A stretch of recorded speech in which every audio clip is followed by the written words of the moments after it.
So, what do you think of this idea that there is no free will, there is no doer, there is nothing to be done, there is no one here, everything is predestined, everything is decided?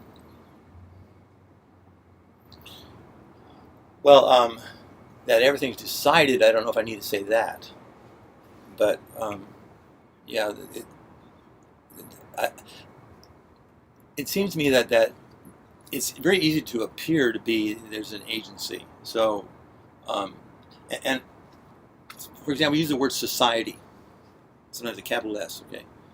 And I think we can get into it. We feel that there's really something out there called society, and that's an entity that we're dealing with. But really, if you look into it, there's no entity out there. It's always fuzzy at all the edges. And you can say, well, I had this reaction and my body did that.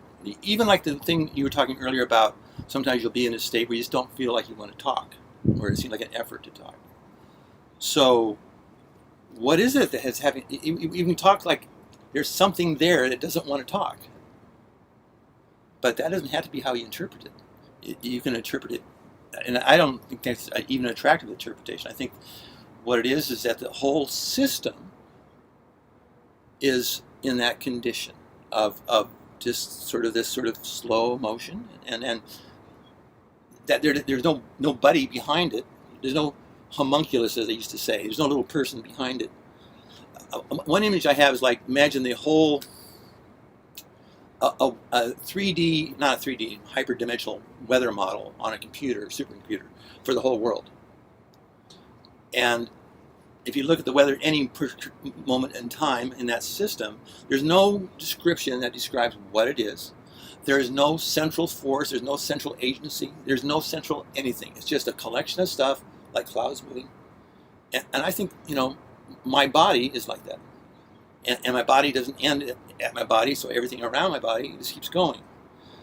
So right now, everything in this situation is seen, including you and me and the sun and the trees, are all just folding together like that weather system.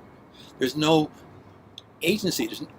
Just because our language has subject-object structure, we get hooked in this idea that there has to be something that you're talking about. And so that habit, for more than millennia, right? It is so ingrained, and it's just programming. That's all I'll say about it for now. What do you think? Yeah. So yesterday I was talking to Sandeep, and Sandeep is very big on this idea, this concept, and it became clearer to me after talking to him yesterday. I knew that he is very much in that camp. I didn't know how much.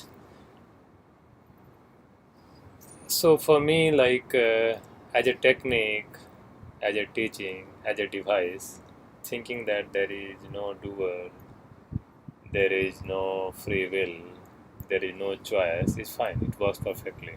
It was great. It can remove stress, it can remove guilt, it can reduce anger, it can reduce blame, it can definitely eliminate a lot of mental suffering as a device. So you can say that, imagine that you have no free will. Sort of like a lint check. Yeah.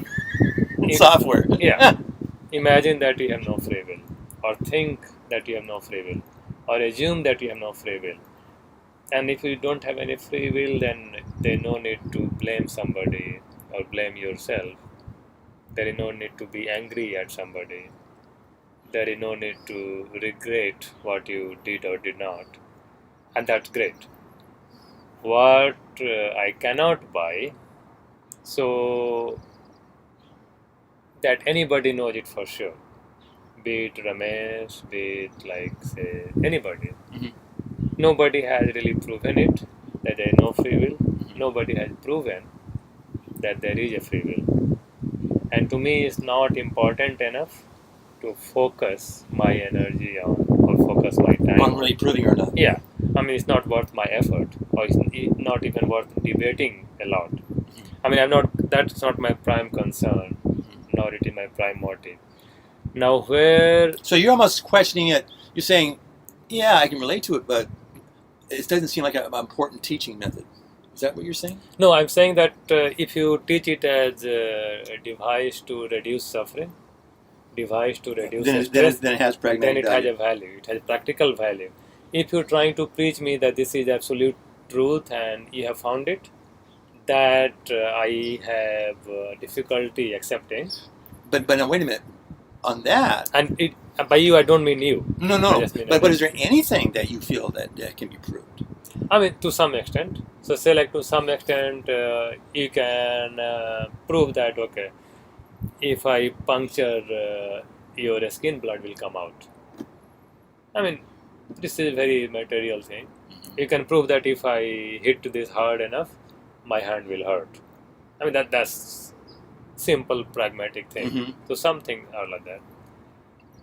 And other place where this no doer, no free will, no choice breaks is, say like my boss asks when this project will be delivered or when this project is going to be completed. I am not going to answer that if it is destined to be delivered, it will be delivered. No, I cannot, isn't it? Yeah. So that means it's not an act, not a fact that I myself am willing to follow. Then I have to have dual face. I have to basically like internally say that no, there is no free will, there is no choice, and externally I have to pretend. Then I'm called into this dual act or dual belief system, where one end I say that there is no free will, other end I act as if there is free will. So I don't want to create that in me. So if I am absolutely convinced there is no free will, then okay, and if I can act that way, that's another matter.